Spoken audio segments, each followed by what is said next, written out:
The auction block felt cold beneath Zara's bare feet, even through the energy shackles that kept her suspended 3 inches above the metal platform.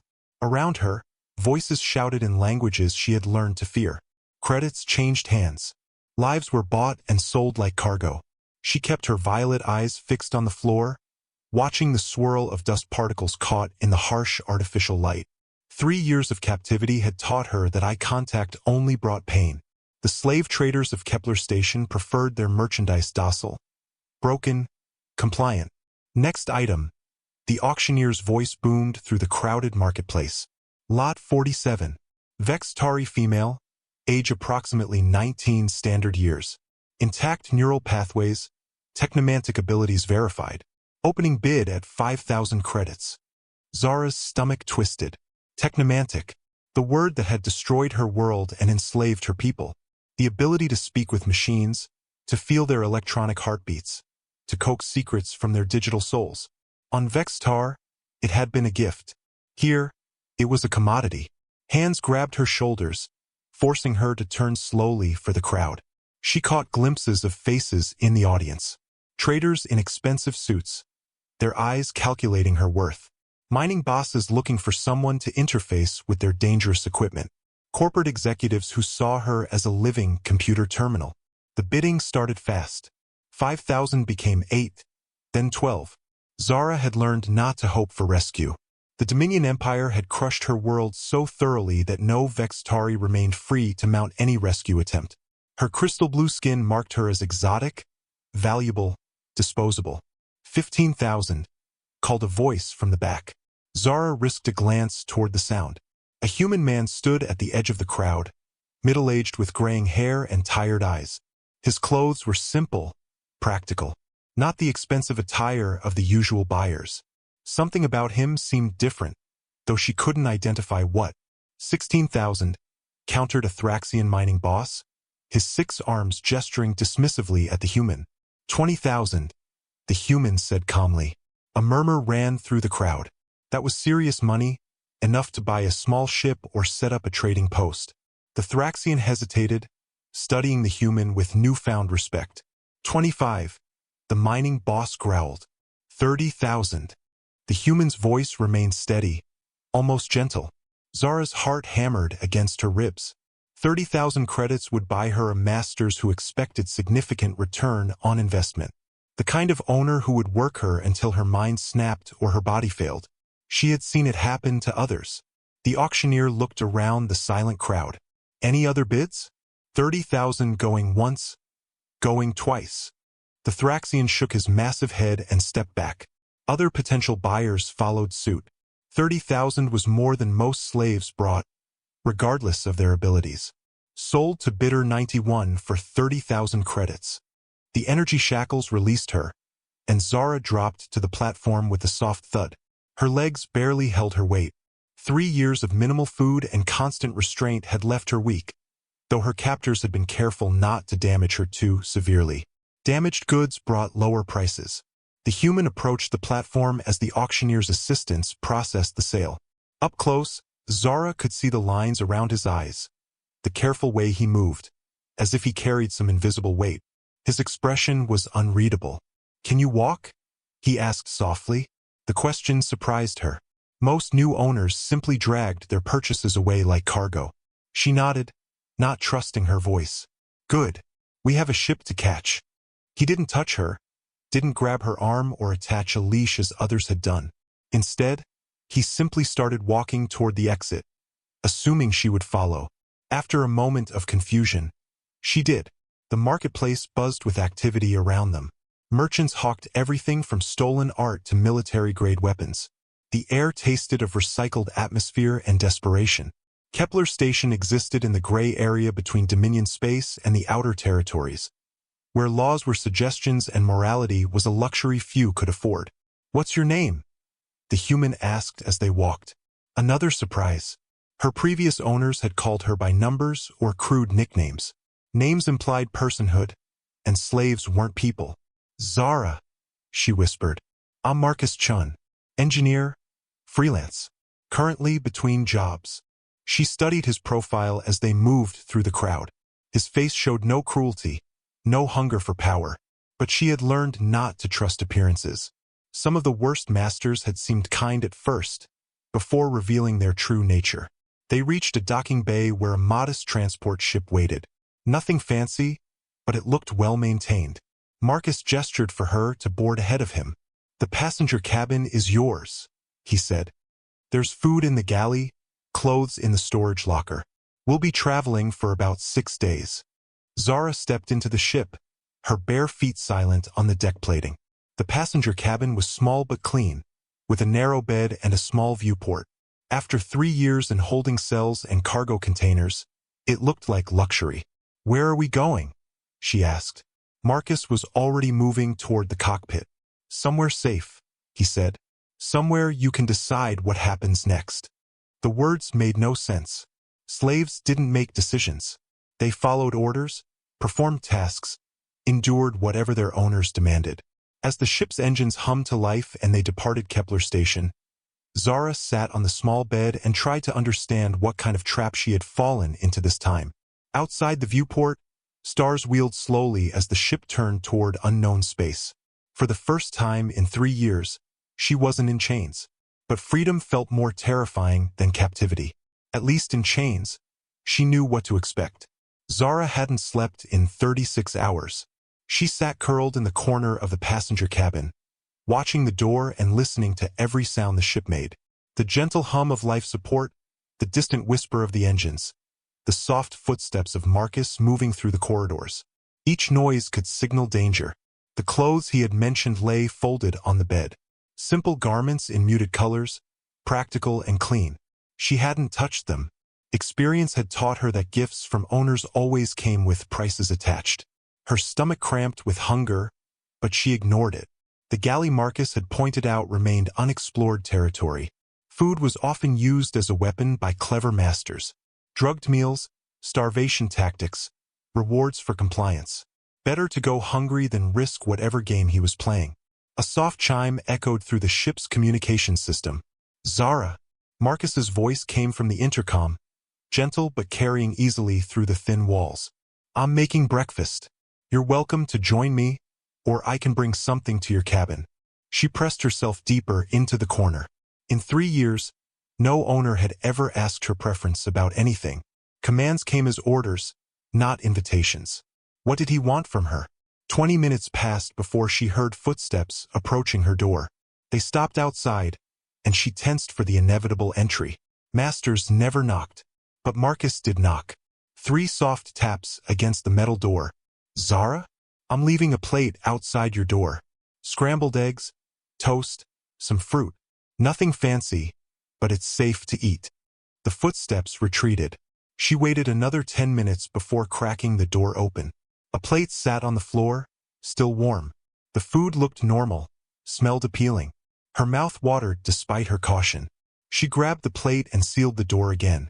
The first bite made her realize how long it had been since she had eaten real food instead of the nutrient paste served in slave quarters. The eggs were fluffy, seasoned with herbs she didn't recognize. The toast was golden, buttered perfectly. The fruit was fresh, sweet, alive with flavor. Tears ran down her cheeks as she ate. She wiped them away angrily. Crying was weakness, and weakness brought punishment. The ship's intercom crackled again. "I'm setting course for the Meridian system," Marcus announced. "Should arrive in 5 days.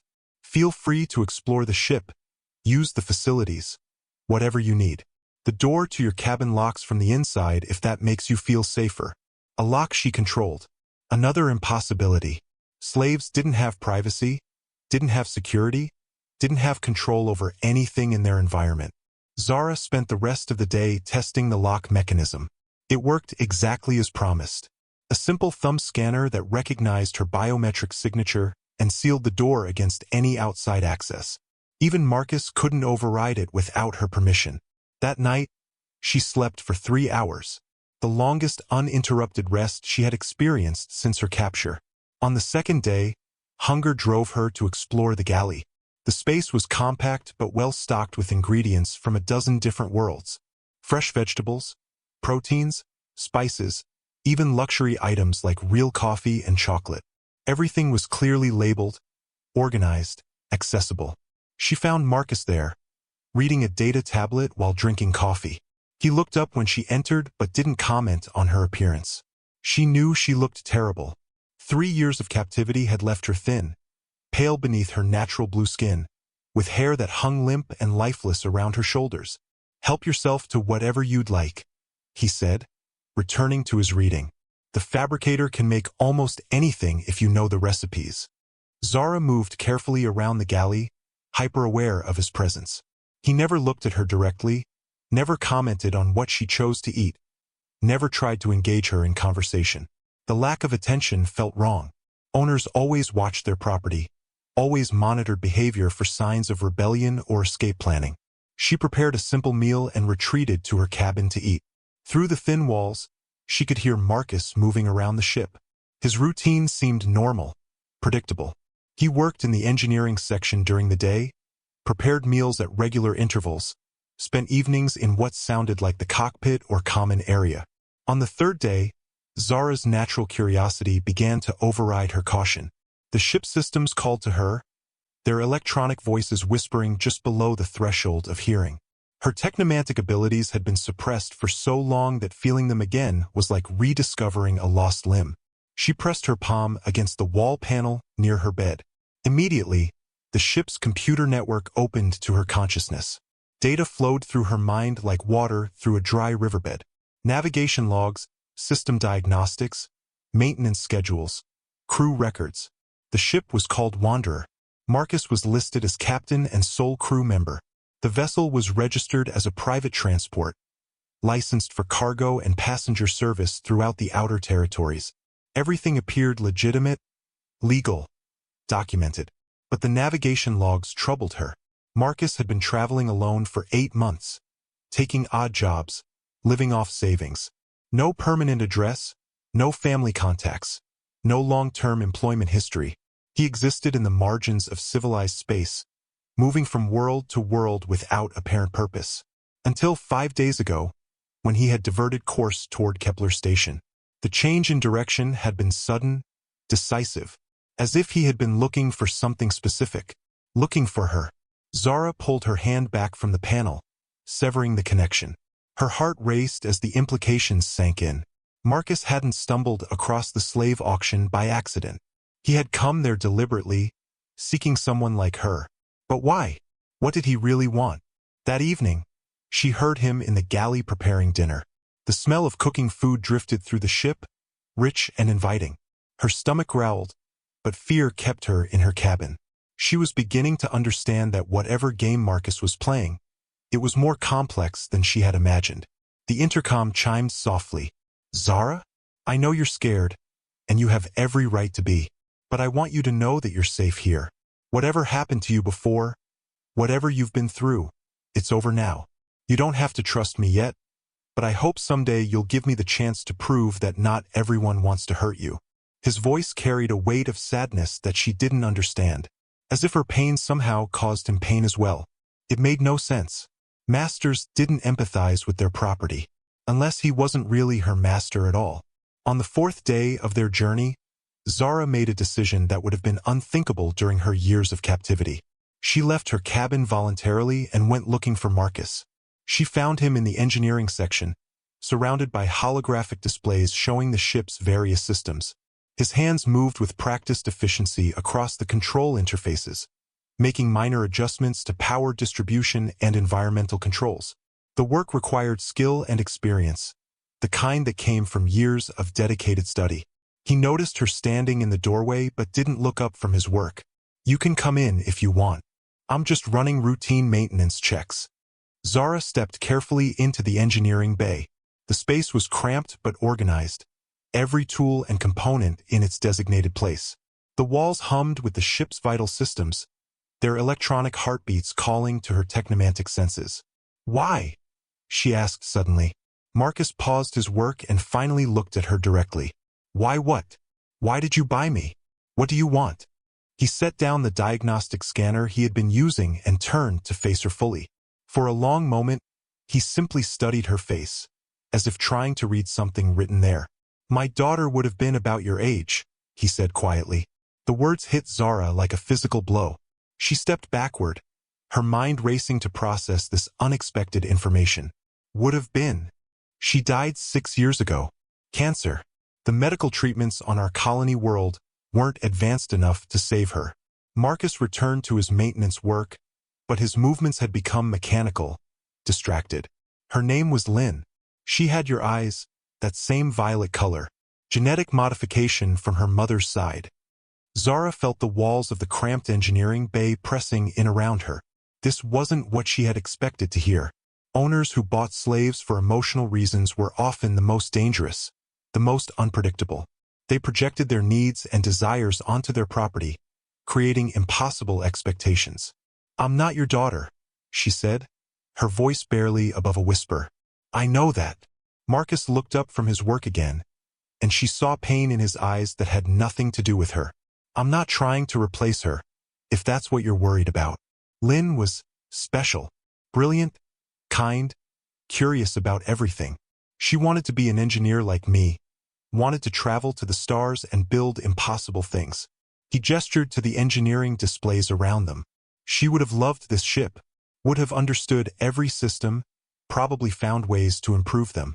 She had that kind of mind. Zara remained silent, unsure how to respond. In 3 years of captivity, no owner had ever shared personal information with her. She was property, a tool, not someone worthy of confidence or emotional revelation.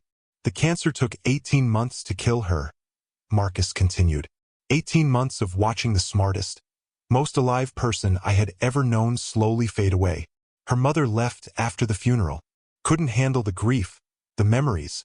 I stayed on the colony for another year, trying to pretend life could go back to normal. He laughed bitterly. Normal? What a joke. Nothing was normal anymore. So I sold everything, bought this ship, and started running cargo between the outer worlds. Figured if I kept moving, maybe the pain would stay behind. Zara understood running from pain. She had tried to escape into the deeper levels of her technomantic abilities during the worst moments of her captivity, losing herself in the simple logic of electronic systems where cruelty didn't exist. "But it followed you," she said. "Always does. Pain has a way of finding you no matter how far you run." Marcus finished his maintenance routine and began shutting down the diagnostic systems. 3 months ago, I heard about what happened to Vextar.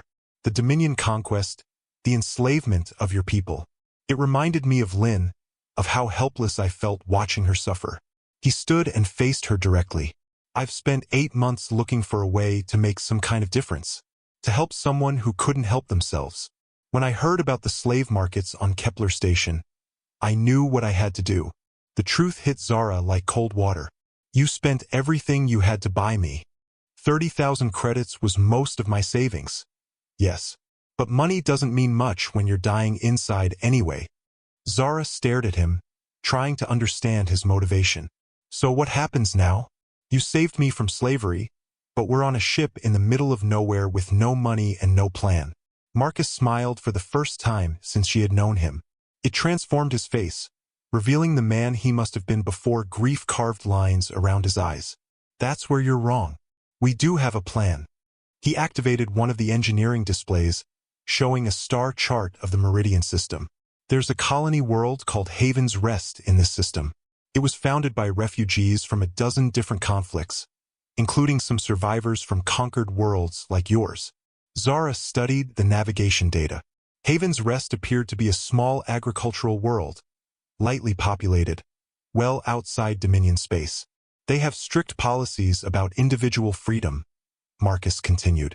"No slavery, no indentured servitude, no forced labor of any kind. More importantly, they need skilled engineers and technicians to maintain their infrastructure. And you think they'll accept me? I think they'll welcome you with open arms. Technomantic abilities are incredibly rare and valuable for maintaining complex systems. You could have a good life there, make your own choices, build something meaningful." Zara felt a strange sensation in her chest, something she hadn't experienced in years. Hope. It terrified her more than any threat or punishment ever had. "What about you?" she asked. Marcus deactivated the display and began gathering his tools. "I'll drop you off.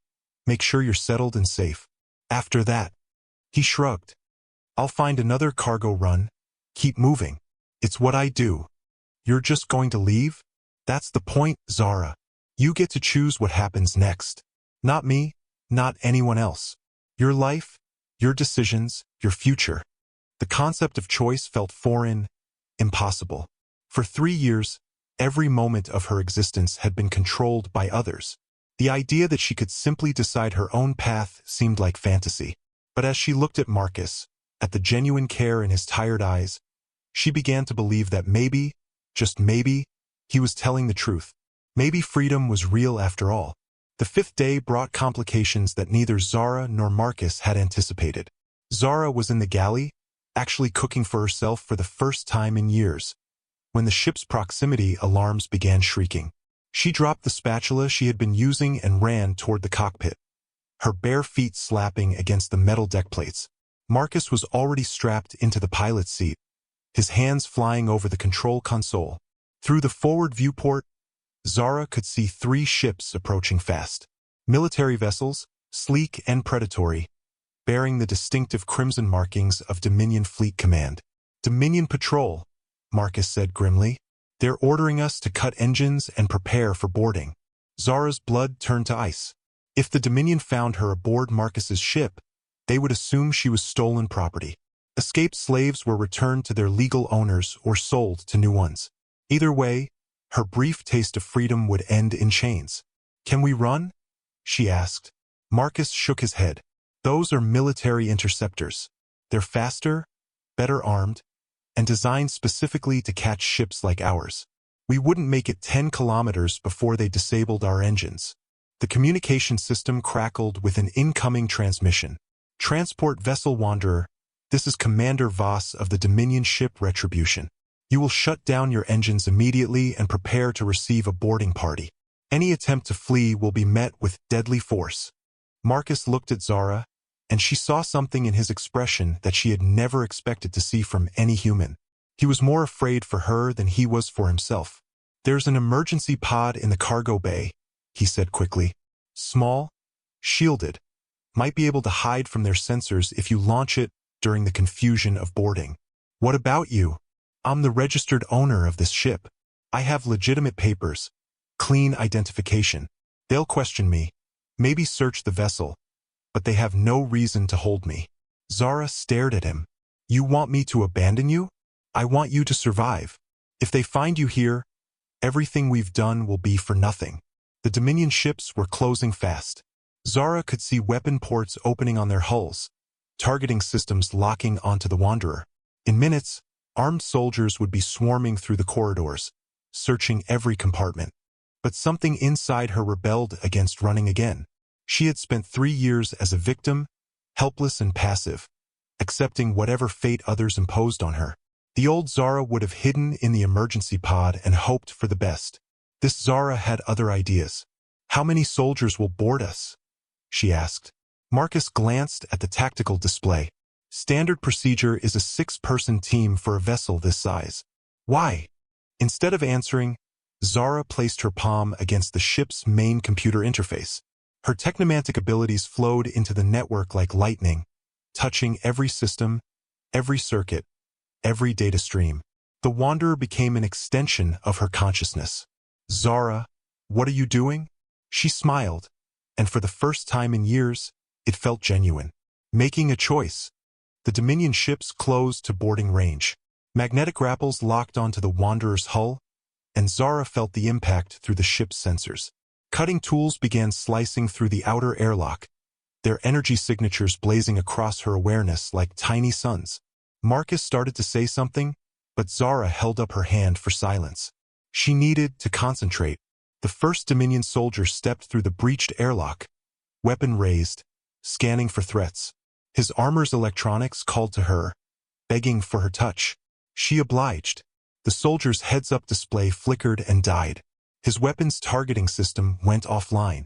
His suit's life support began cycling through error messages. Within seconds, he was blind, unarmed, and struggling to breathe. The second soldier met the same fate. Then the third. Wanderer, report your status immediately. Commander Voss's voice crackled over the comm system. Our boarding team has gone silent. Zara expanded her reach, feeling for the electronic systems of the Dominion ships themselves. Their computers were military-grade, heavily shielded, protected by multiple layers of security. But she was Vextari, and her people had been building relationships with machines since before humans had discovered fire. The lead ship's navigation system accepted her presence like an old friend. Its weapon-targeting computers welcomed her influence. The environmental controls treated her like a trusted colleague. "Marcus," she said softly, never taking her hand from the interface. "Send a message to Commander Voss." "What kind of message?" "Tell him that his ship's life support systems will fail in exactly 60 seconds unless he withdraws his forces and allows us to continue our journey." Marcus stared at her. "You can do that?" "I can do more than that. I can make their ships forget how to fly, turn their weapons against each other, or simply shut down every electronic system they have. The question is whether they're smart enough to believe me." Marcus activated the communication system. "Commander Voss, this is Captain Chun of the Wanderer. We're prepared to negotiate." "You're in no position to negotiate, Chun. Surrender now or face the consequences." Zara smiled and sent a gentle pulse through the Dominion ship's environmental systems. Suddenly, every light on their vessels began flickering in perfect synchronization. Their engines stuttered. Their communication arrays squealed with feedback. The display lasted exactly 10 seconds before everything returned to normal. "As you can see," Marcus continued smoothly, "we have capabilities you might not have anticipated. My passenger is offering you one chance to withdraw peacefully." A long silence followed. Then, "What do you want?" "Safe passage to our destination. No pursuit. No reports filed about this encounter. In exchange, we'll forget this ever happened." Another pause. "Who is your passenger, Chun?" Zara keyed the comm system herself. "Someone who has had enough of Dominion hospitality, Commander. Your choice. Let us go, or explain to your superiors how a single refugee disabled 3 of your best ships." The silence stretched for nearly a full minute. Finally, Commander Voss responded. "You have 10 minutes to clear Dominion space, Chun. If we encounter you again, there will be no negotiations." The magnetic grapples released. The Dominion ships began withdrawing, their weapon ports closing, their aggressive formations dissolving into a standard patrol pattern. Marcus stared at Zara with something approaching awe. "How did you do that?" She removed her hand from the interface, feeling suddenly drained.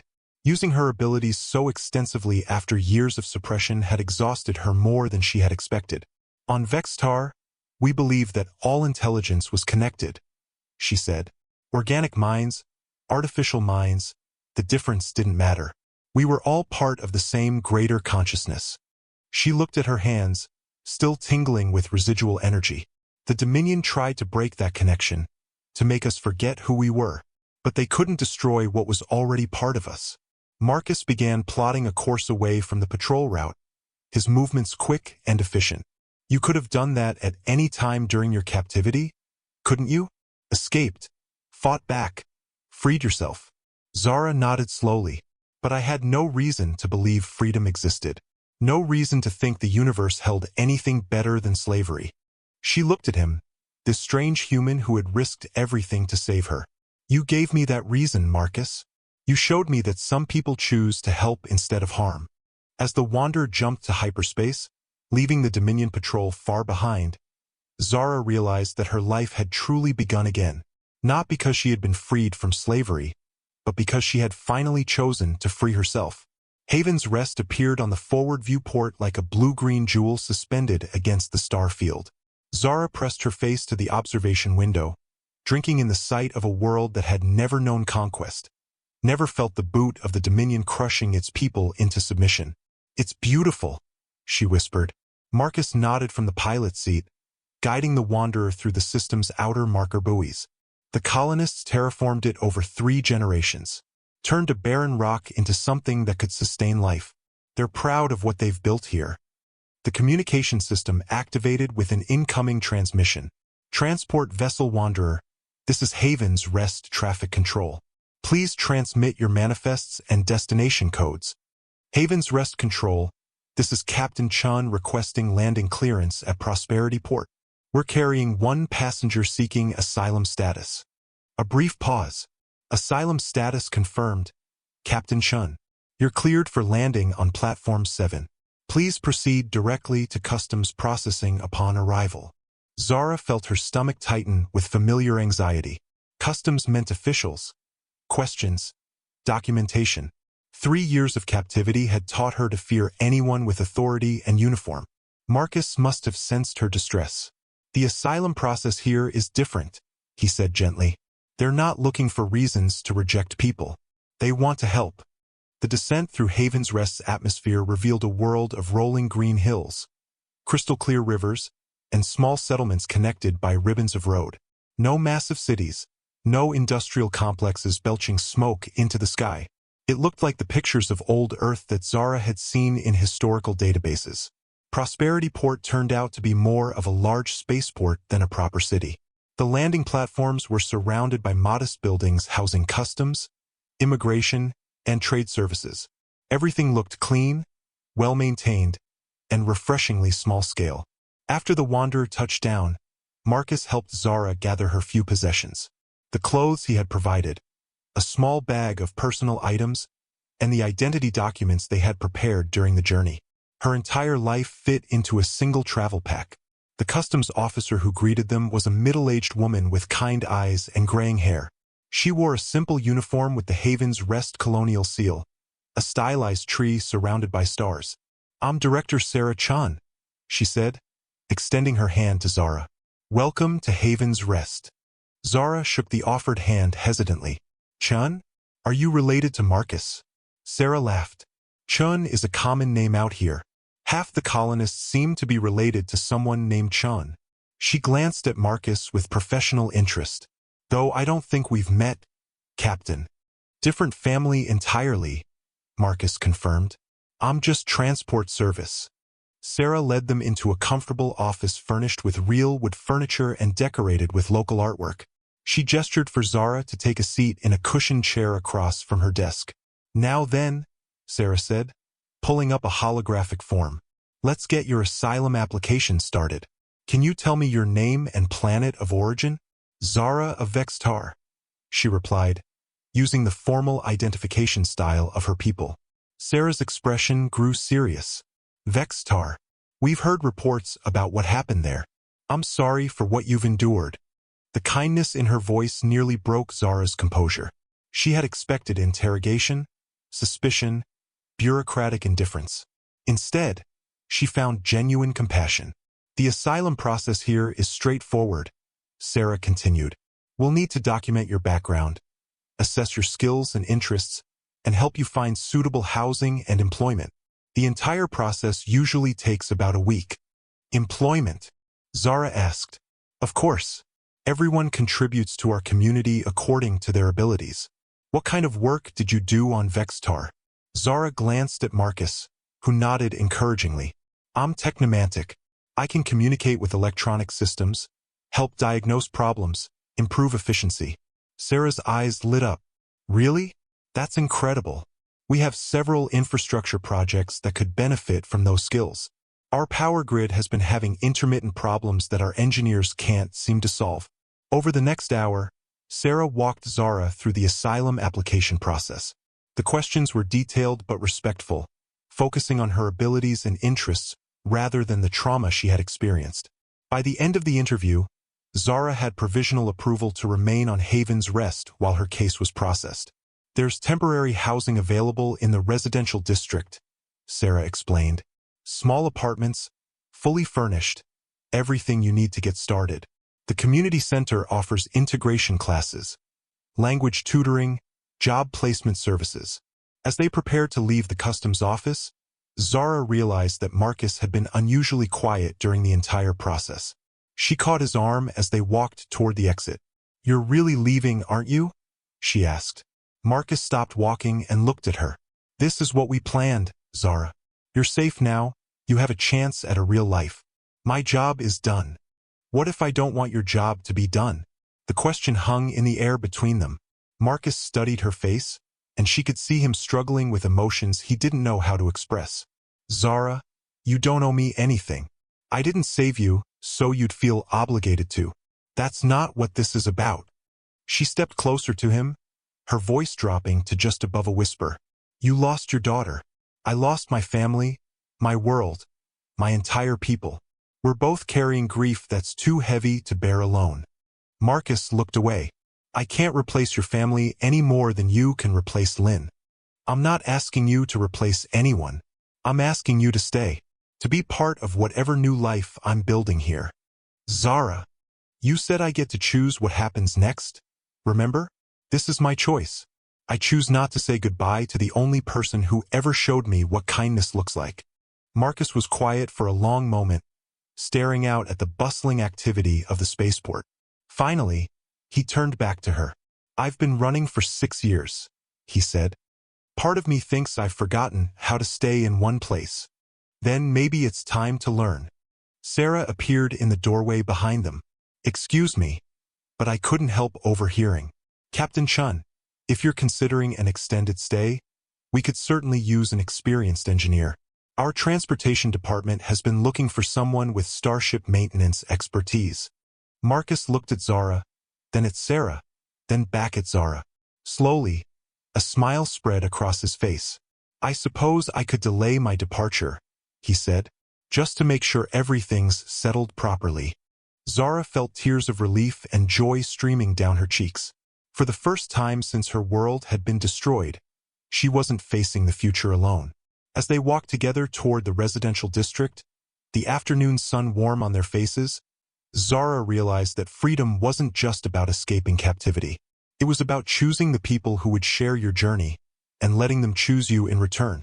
As they walked together toward the residential district, the afternoon sun warm on their faces, Zara realized that freedom wasn't just about escaping captivity. It was about choosing the people who would share your journey and letting them choose you in return. 6 months later, Zara stood in the central control room of Haven's Rest's primary power station, her hands pressed against the main interface console. Around her, holographic displays showed the colony's entire electrical grid in perfect harmony, energy flowing smoothly from generators to distribution points without a single fluctuation or failure. Incredible, breathed Chief Engineer Martinez, watching the system diagnostics with obvious admiration. We've had more stable power in the last month than in the previous 5 years combined. Zara smiled, pulling her hands back from the interface. Her technomantic abilities had indeed proven invaluable to the colony's infrastructure. The power grid problems that had plagued Haven's Rest for years had been caused by subtle communication errors between automated systems. Glitches too small for conventional diagnostics to detect but significant enough to cause cascading failures. To Zara, the solution had been simple. She had taught the machines to talk to each other properly. The system should remain stable now, she said. I've established new communication protocols between all the major components. They'll self-adjust to prevent future problems. Martinez shook his head in wonder. The Colonial Council is going to want to offer you a permanent position as our Director of Systems Integration. The pay would be excellent. Full benefits, your own research budget. It was a generous offer, the kind of career opportunity that would set her up for life on Haven's Rest. A year ago, Zara would have accepted without hesitation, grateful for any chance at security and stability. Now, she found herself thinking of other possibilities. I appreciate the offer, she said, but I'd like some time to consider it. After leaving the power station, Zara walked through the colonial district toward the small apartment she had been sharing with Marcus for the past 4 months. The arrangement had begun as a practical matter, 2 people healing from trauma, offering each other companionship and support. It had evolved into something deeper, more complex, harder to define. She found Marcus in the apartment's kitchen, preparing dinner and humming softly to himself. The sound always made her smile. The grieving, broken man she had met on Kepler Station had gradually given way to someone who could find joy in simple pleasures again. How did the power grid test go? He asked, looking up from the vegetables he was chopping. Perfectly. Martinez wants to offer me a permanent position. Marcus paused his preparation. That's wonderful. Director of Systems Integration, right? I heard them discussing it at the Transportation Department. Zara nodded, but her expression must have revealed her uncertainty, because Marcus set down his knife and turned to face her fully. "You don't sound excited about it," he observed. "It's a good opportunity," she said carefully. "Stable, well-paying, respected work. Everything I should want." But Zara walked to the apartment's small window, looking out at the rolling hills beyond the settlement. Haven's Rest was beautiful, peaceful, safe. The people were kind, the government was fair, and the future held endless possibilities. So why did she feel restless? "There are other colonies out there," she said finally. "Other refugee settlements, other worlds where people are trying to build new lives. Most of them don't have the resources Haven's Rest does. They're struggling with infrastructure problems, system failures, the same issues we solved here." Marcus joined her at the window. "You want to help them?" "I keep thinking about all the technomantic abilities that died with Vextar. All the knowledge and skill that was lost when the Dominion destroyed my world. I'm one of the few survivors who still remembers how to speak with machines the way my people did." She turned to look at him. "What if I could teach others? Human engineers, AI specialists, system technicians. Not the full technomantic abilities, but enough to bridge the gap between organic and artificial intelligence. Enough to help struggling colonies solve problems they can't handle alone." Marcus was quiet for a moment, considering her words. That would mean traveling again, moving from world to world, never staying in one place for very long. "I know it's not what we planned," Zara said quickly. "You've found stability here, good work, a community that accepts you. I wouldn't ask you to give that up for." "Zara." Marcus placed his hands gently on her shoulders, stopping her mid-sentence. "6 months ago, you asked me to stay because you didn't want to face the future alone. Now I'm asking you the same thing." She stared at him, not quite believing what she was hearing. "You'd want to come with me? The Wanderer is still sitting in the spaceport, isn't she? Still registered in my name, still capable of traveling between star systems." Marcus smiled, and she saw excitement beginning to replace the contentment that had settled over him during their time on Haven's Rest. "Besides, someone has to make sure you eat regularly and get enough sleep. Left to your own devices, you'd probably forget basic human needs while communing with computer networks." Zara laughed, feeling a weight lift from her chest that she hadn't realized she was carrying. "It wouldn't be easy work. Some of these colonies are in rough areas, dangerous space. We'd be dealing with desperate people, failing infrastructure, situations where our help might not be enough." "Sounds like exactly the kind of work that matters most," Marcus replied. "The kind Lynn would have wanted to do if she'd lived long enough." That evening, they walked together to the Wanderer's docking platform. The ship looked smaller than Zara remembered, more modest, but also somehow more welcoming. During their months on Haven's Rest, Marcus had performed extensive maintenance and upgrades, preparing the vessel for extended travel. "I've been thinking about modifications," Marcus said as they climbed aboard. "Better laboratory space for your research, improved communication arrays for coordinating with colonies, maybe even a small workshop for training other technicians." Zara ran her hand along the corridor wall, feeling the ship systems respond to her touch like old friends greeting a returning traveler. The Wanderer's computer core held memories of their first journey together, digital echoes of her fear and his patient kindness. "There's something else I want to do," she said. "Something that might be even more important than helping colonies with their infrastructure." Marcus raised an eyebrow. "What's that?"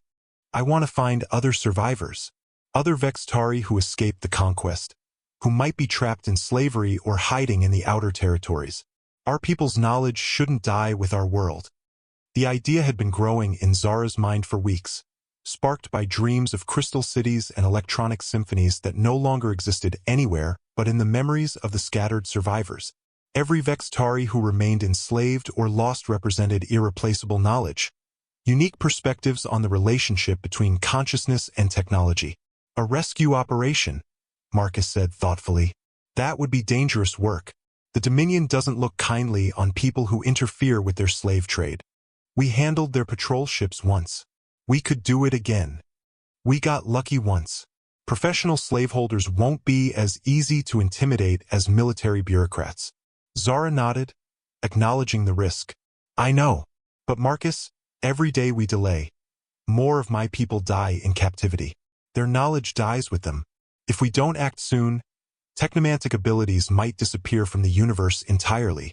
Marcus walked to the cockpit and activated the navigation display, showing the local star charts with known trade routes and colony systems marked in different colors.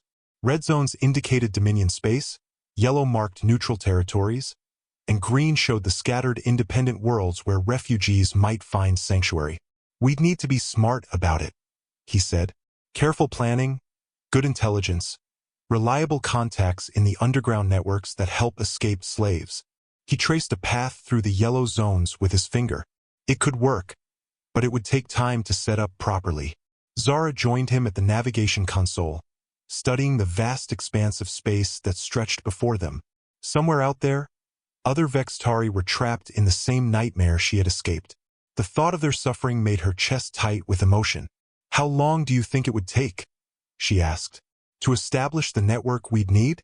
Maybe a year, if we're fortunate. To actually locate and rescue significant numbers of your people. Marcus shrugged. That could take decades. Decades of constant travel, constant danger, constant uncertainty. A lifetime spent moving from crisis to crisis, never settling down, never building the kind of stable life that most people wanted. It should have frightened her. Instead, Zara felt a sense of rightness settle over her like a comfortable cloak. You know what the irony is? She said softly. When I was a slave, all I wanted was security. A safe place, a predictable routine, freedom from fear and uncertainty. And now I realize that the most important things in life can't be kept safe. They have to be shared, protected, passed on to others. My people's knowledge, the connections we can make between minds and machines, the hope we can offer to people who have none left. Marcus powered down the navigation display and turned to face her. So we're really going to do this? Leave Haven's Rest, turn down the prestigious job offer, spend our lives traveling from world to world helping strangers. Zara thought about Director Martinez's offer, about the comfortable apartment they had shared, about the peaceful life they could have on Haven's Rest.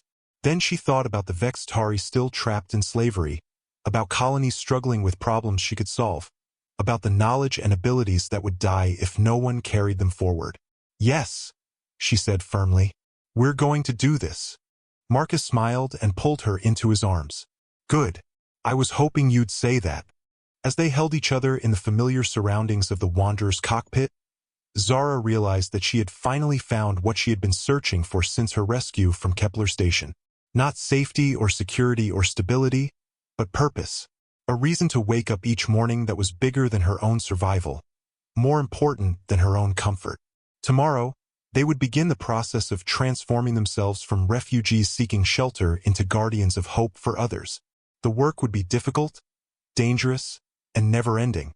Zara couldn't wait to get started. #alien slave girl thought middle-aged human man bought her for labor, but he saved her instead.